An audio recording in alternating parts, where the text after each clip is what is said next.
Hello दोस्तों, कैसे हैं आप सब। तो फाइनली बहुत ही ज़्यादा खुशी के साथ मैं आपके लिए लेके आई हूँ ये फाइनली मिल्क केक की रेसिपी, जो काफ़ी रिक्वेस्टेड रेसिपी है मेरे चैनल में। तो चलिए शुरू करते हैं। इसे बनाना बेहद आसान है। तो ये बहुत ही ज़्यादा मज़ेदार मिल्क केक घर पे बनाने के लिए यहाँ पे मैं आपको इंग्रेडिएंट्स दिखा देती हूँ। यहाँ पे मैंने लिया है 2.5 लीटर दूध और ये फुल फैट दूध है। यहाँ पे बफेलो मिल्क मैं यूज़ कर रही हूँ। इसके अलावा यहाँ पे मैंने लिया है 1 कप शुगर एंड ग्राम्स में आप देखेंगे तो 250 टू 300 ग्राम्स है। फिर मैंने लिया है यहाँ पे 1 पिंच, ये देखिए बस आप चुटकी से देख सकते हैं, 1 पिंच साइट्रिक एसिड। इसके बदले भी आप काफ़ी चीज़ें यूज़ कर सकते हैं, वो मैं आपको आगे बताने वाली हूँ। तो मैं आपको दिखा देती हूँ कि मैं कौन सा साइट्रिक एसिड यूज़ कर रही हूँ। ये देखिए, ये ना इजीली ऐसे डब्बों में मिल जाता है, आप कोई भी ब्रांड का यूज़ कर सकते हैं। इससे हम दूध को हल्का सा फाड़ेंगे। इसके अलावा मैं यूज़ कर रही हूँ बिल्कुल थोड़ी सी इलायची पाउडर और 3 से 4 टेबल स्पून हमको घी लगेगा। बस इतनी चीज़ें हमको लगेगी। तो चलिए बनाना स्टार्ट करते हैं। इसके लिए मैंने यहाँ पे ली है बड़ी सी कढ़ाई। तो यहाँ पे मैं लोहे की कढ़ाई यूज़ करी हूँ। वो मैं क्यों यूज़ करी हूँ वो भी मैं आपको बताऊंगी। इसको सबसे पहले ग्रीस कर लेंगे तेल या फिर घी से। उससे क्या होगा ना, दूध इसमें चिपकेगा नहीं, क्योंकि दूध इस वक्त कच्चा ही है। और इसमें मैं थोड़ा सा पानी भी डाल रही हूँ, ताकि थोड़े बहुत जो चांसेस होते हैं ना दूध चिपकने के, वो भी चले जाए। तो दोनों चीज़ें कीजिएगा, थोड़ा सा पानी भी डालिएगा और थोड़ा सा तेल भी। और अब हम इसमें डाल देंगे दूध। तो यहाँ पे टोटल दूध मैं यूज़ कर रही हूँ 2.5 लीटर।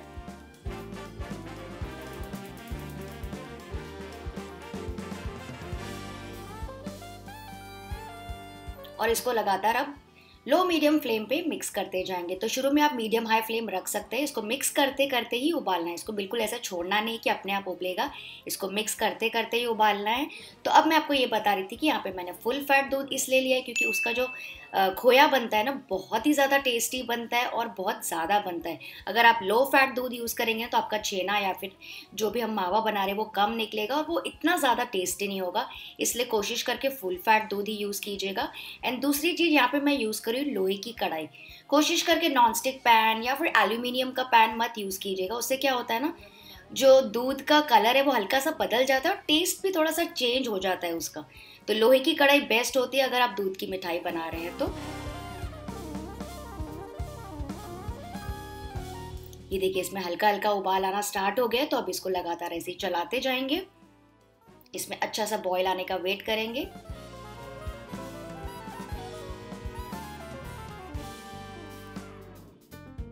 तो धीरे धीरे देखिए दूध बॉईल ही हो रहा है, क्योंकि उसमें ऊपर झाग आ रही है तो पता चल रहा है। लेकिन छोड़ना नहीं है, इसको लगातार चलाते जाना है ताकि नीचे से चिपके ना।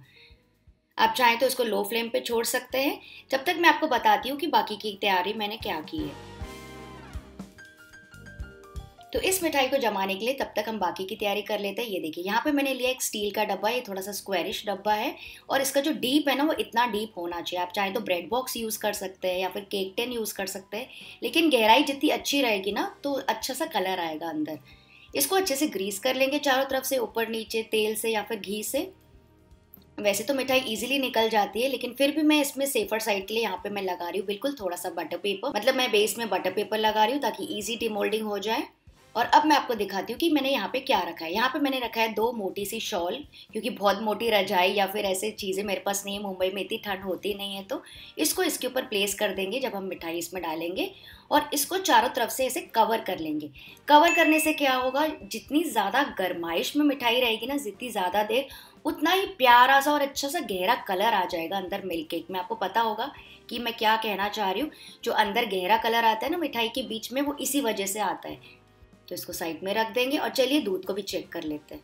तो फ्रेंड्स, देखा आपने, मैं आपको सारी मिठाइयाँ सारे टिप्स एंड ट्रिक्स के साथ आपको बताती हूँ। पहले मैं खुद ट्राई करती हूँ, फिर आपके लिए लेके आती हूँ। तो इस दिवाली में इस मिठाई को ज़रूर ट्राई कीजिएगा।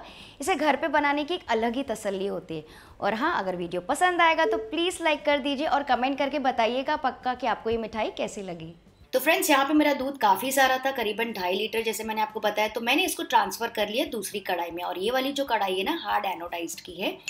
तो ये एक इम्पॉर्टेंट टिप है आपके लिए। अगर आप ज़्यादा दूध काढ़ना चाहते हैं तो आप 2 पैंस में डिवाइड कर दीजिए दूध को। तो उसकी वजह से क्या होगा ना, आपका दूध जल्दी से रिड्यूस हो जाएगा और जल्दी से आपका खोया तैयार हो जाएगा। तो इसको लगातार चलाते जाइए और उसके साइड्स में जो भी मलाई है ना, वो स्क्रैच करके इसके बीच में डालते जाइए। बेसिकली अभी हमको दूध को आधा करना है और जो भी प्रोसीजर हमको करना है ना, वो आधा करने के बाद ही हम करेंगे। तो फ्रेंड्स बहुत ही ज़्यादा इजी मिठाई है, बस मैं इसमें यही है कि इसमें थोड़ी सी मेहनत जो है ना वो बस दूध को काढ़ने की है। अगर आप चांस बाय चांस सारे फैमिली मेम्बर्स ये काम कर सकते हैं ना तो क्या कहना। मतलब सिर्फ इसका जो दूध है वो थोड़ा सा रिड्यूस हो जाने में टाइम लगता है, बाकी तो और कुछ है ही नहीं इस मिठाई में। तो ये देखिए मैं लगातार इसको चलाती जा रही हूँ और पीछे वाली कढ़ाई का दूध भी मैंने इसमें ट्रांसफ़र कर लिया। तो दूध करीबन मुझे ऐसा लग रहा है कि आधा हो गया, और मैं आपको इसकी कंसिस्टेंसी भी दिखाती हूँ। ये देखिए एकदम ग्रेनी ग्रेनी कंसिस्टेंसी हो गई है। मतलब ये मलाई है एक्चुअली, ये थोड़ी सी रबड़ी जैसी दिख रही है, दूध अभी फटा नहीं है। दूध को अब हमें हल्का सा फाड़ना है, जिसके लिए हम यूज़ करेंगे साइट्रिक एसिड। ये देखिए जो मैंने आपको दिखाया था, साइट्रिक एसिड में हम डाल देंगे बस 1 से 2 टीस्पून पानी, ताकि वो अच्छे से घुल जाए। डायरेक्टली साइट्रिक एसिड को नहीं डालना है, क्योंकि क्या होता है ना, बड़े बड़े दाने होते हैं तो इधर उधर चले जाएंगे, तो उससे क्या होगा, आपके जो दाने हैं ना वो बड़े बड़े फटेंगे। हमको इवन टेक्सचर के बिल्कुल छोटे छोटे दाने चाहिए, इसके लिए इसको पहले डिज़ोल्व कर लीजिए और उसके बाद इसको थोड़ा थोड़ा करके ऐड करेंगे। तो ये देखिए मैंने पहले आधा टीस्पून ऐड किया, मिक्स किया, लगातार मिक्स करते जाएंगे 1 से 2 मिनट के लिए। अब इस वक्त बिल्कुल भी दूध को छोड़ना नहीं है, और फिर मैंने बिल्कुल थोड़ा सा और ऐड किया और फिर से इसको मिक्स किया 1 और मिनट के लिए। तो धीरे धीरे आपको पता चलेगा कि थोड़े थोड़े दाने फटना स्टार्ट हुए हैं। तो इसी वजह से फ्रेंड्स आपको साइट्रिक एसिड ज़्यादा बिल्कुल भी नहीं डालना है, वरना क्या होगा, आपका दूध पूरा ही फट जाएगा और छेना बन जाएगा। और अगर आप ज़्यादा डाल देंगे ना तो दाने भी मोटे मोटे आएंगे, वो बिल्कुल अच्छे नहीं लगेंगे मावा में और एकदम कड़क हो जाएंगे। तो फ्रेंड्स मैं क्या बता रही थी, अगर आपको साइट्रिक एसिड नहीं यूज़ करना है ना तो आप यहाँ पे 8 से 10 ड्रॉप्स, 8 से 10 ड्रॉप्स यानी कि 1/4 टीस्पून लेमन जूस का यूज़ कर सकते हैं इसी स्टेज में। या फिर आप चाहें ना 1 से 1.5 टीस्पून दही भी यूज़ कर सकते हैं, जो भी दही आपके फ्रिज में पड़ी है, बहुत पुरानी दही भी नहीं, दही से भी आप उसको इतना फाड़ सकते हैं।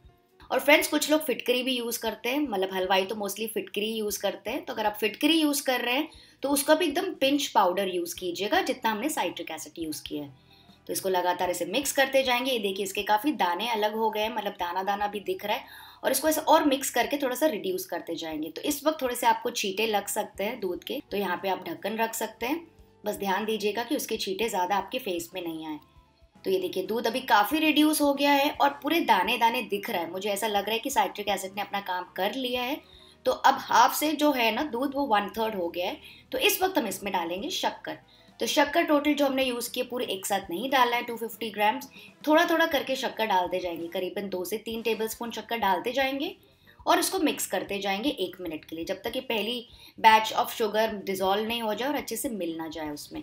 वो इसलिए क्योंकि शक्कर अगर आप पूरा एक साथ डाल देंगे ना तो शक्कर पूरा पानी छोड़ देगी और आपकी जो कुकिंग है ना वो अचानक से बंद हो जाएगी इतने सारे पानी की वजह से, और जो दाने हैं ना वो थोड़े से कड़क हो जाएंगे।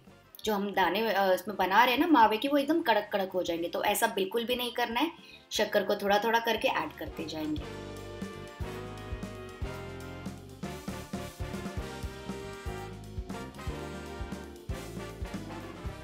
तो बस लगातार मिक्स करते जाएंगे और अब मैं लास्ट बैच शक्कर का डाल रही हूँ। ये देखिए आपको देखने से ही फ्रेंड्स पता चल रहा होगा कि शक्कर अच्छे से मिक्स हो गई और हल्का सा थोड़ा सा गीला हो गया बैटर, क्योंकि शक्कर हमने डाला था। और इस वक्त ना जो खोए का कलर है वो हल्का सा चेंज होना स्टार्ट हो गया और काफ़ी छींटे भी आएंगे फ्रेंड्स, लेकिन इस वक्त आपके ऊपर, तो ध्यान से ही प्रोसीजर कीजिएगा। आप ढक्कन साइड में अपने प्रोटेक्शन के लिए रख सकते हैं और अब इसको और थोड़ा लगातार मिक्स करते जाएंगे जब तक ये थोड़ा और रिड्यूस ना हो जाए। करीबन आपको 5 मिनट लगेगा। तो शक्कर डालने के बाद मैंने इसको 5 मिनट और पकाए। अब मैं आपको इसकी कंसिस्टेंसी दिखाती हूँ। आप देख सकते हैं एकदम दाने बराबर आ गए, इवन मावा दिख रहा है। तो इस स्टेज में हम इसमें डाल देंगे घी। तो घी टोटल हमने यूज़ करना है 3 से 4 टेबलस्पून, वो भी हम बैचेस में डालते जाएंगे। तो पहले 1 टेबलस्पून डालना है, इसको मिक्स करते जाएंगे।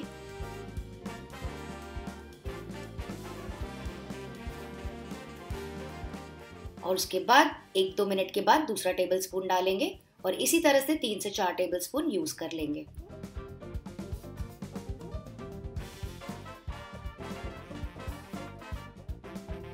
तो यहाँ पे मैं ग्लास का लिड यूज़ कर रही हूँ ताकि आपको दिखे कि अंदर क्या पक रहा है, क्योंकि थोड़े काफ़ी सारे छींटे आ रहे हैं मेरे ऊपर।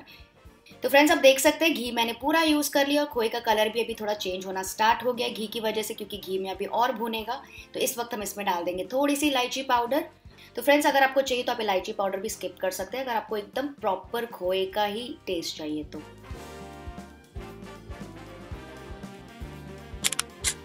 तो ये आप देख सकते हैं कि खोया तैयार हो गया, एकदम दरदरा दिख रहा है, एकदम मैं आपको पास से दिखाती हूँ।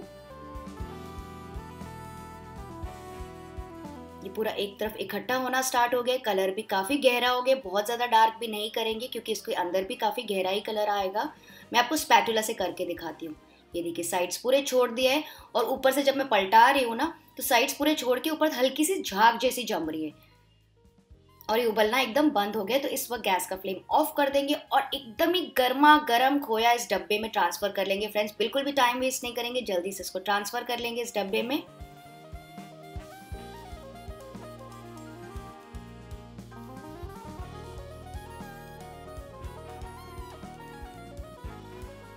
और इसको ढक्कन लगा के इसको चारों तरफ से पैक कर देंगे इस शॉल से। तो जितना गर्म आपका खोया रहेगा ना फ्रेंड्स उतना ही अच्छा रहेगा और जितनी गर्माइश में ये पड़ा रहेगा उतना ही अच्छा सा कलर अंदर आएगा। तो जल्दी से इसको ढक के किसी भी किचन के कोने में या फिर ओवन के अंदर भी आप रख सकते हैं, बंद ओवन के अंदर या माइक्रोवेव की साइड में, कहीं भी जहाँ पे कोई इसको छेड़छाड़ ना करे वहाँ पे आप इसको छोड़ दीजिए करीबन 6 से 7 घंटों के लिए, या फिर आप इसको ओवरनाइट भी छोड़ सकते हैं। तो मैं इसको ओवरनाइट छोड़ रही हूँ। तो फ्रेंड्स नेक्स्ट डे मैंने इसको ओपन किया, मैंने बीच में चेक किया था, एक्चुअली 4-5 घंटे के बाद चेक किया था मैंने, पूरा खोला नहीं था, हल्का सा गर्म ही था 3-4 घंटों के बाद भी, तो मैंने इसको खोला नहीं। तो आप खोल के चेक करते हैं। नेक्स्ट डे सुबह की मैं आपको दिखा रही हूँ सिचुएशन। डब्बा खोल के चेक करते हैं, वाह आप देख सकते हैं कितना प्यारा सा कलर ऊपर भी आ गया। पहला जो खोए का कलर थोड़ा सा वाइट जैसा था और अच्छे से सेट भी हो गया। तो चारों तरफ से ऐसे चाकू चला के इसको हल्का कर लेंगे और इसको कोई भी प्लेट में अपसाइड डाउन करके डीमोल्ड कर देंगे। सुपर, आप देख सकते हैं कितना प्यारा सा एकदम मोटा सा मिल्क केक निकला है। बिल्कुल ऐसा ही मिल्क चाहिए था मुझे फ्रेंड्स, बहुत ज़्यादा खुशी हुई मुझे इसे देख के। तो फ्रेंड्स अगर आपको मेरे वीडियोस वाकई अच्छे लगते हैं ना प्लीज़ लाइक कर दीजिएगा इसको, और अगर आपको मिल्क केक पसंद है ना तो लाइक ज़रूर बनता है। तो बस ये बड़ा सा मिल्क केक रेडी हो गया। मैं आपको बीच से कट करके दिखाती हूँ।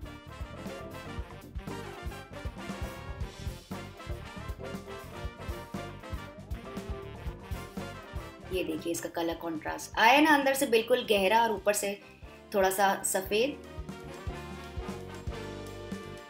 तो इसी तरह से इसको डिवाइड कर लेंगे, जैसे बड़े या छोटे पीसेस आपको चाहिए। तो बस इसमें ये एक बात ध्यान रखनी होती है कि आपका जो डब्बा है ना जिसमें आप जमा रहे हो थोड़ा सा गहरा होना चाहिए और दूध को काफी देर चलाना होता है। बस ये 2 इंपॉर्टेंट चीजें होती है। ये देखिए मैं आपको सारे बार्स दिखाती हूँ,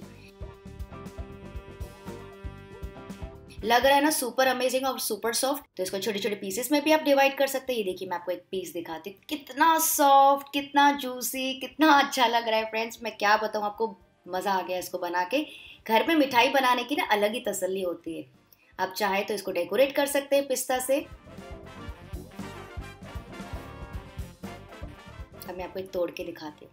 ये देखिए इसका अंदर का कलर आप देखिए जो हमने जमाया था उस स्टेज में आप देखिए, और ये मैं आपको ब्रेक करके दिखा दी, एकदम दाना दाना और एकदम सॉफ्ट।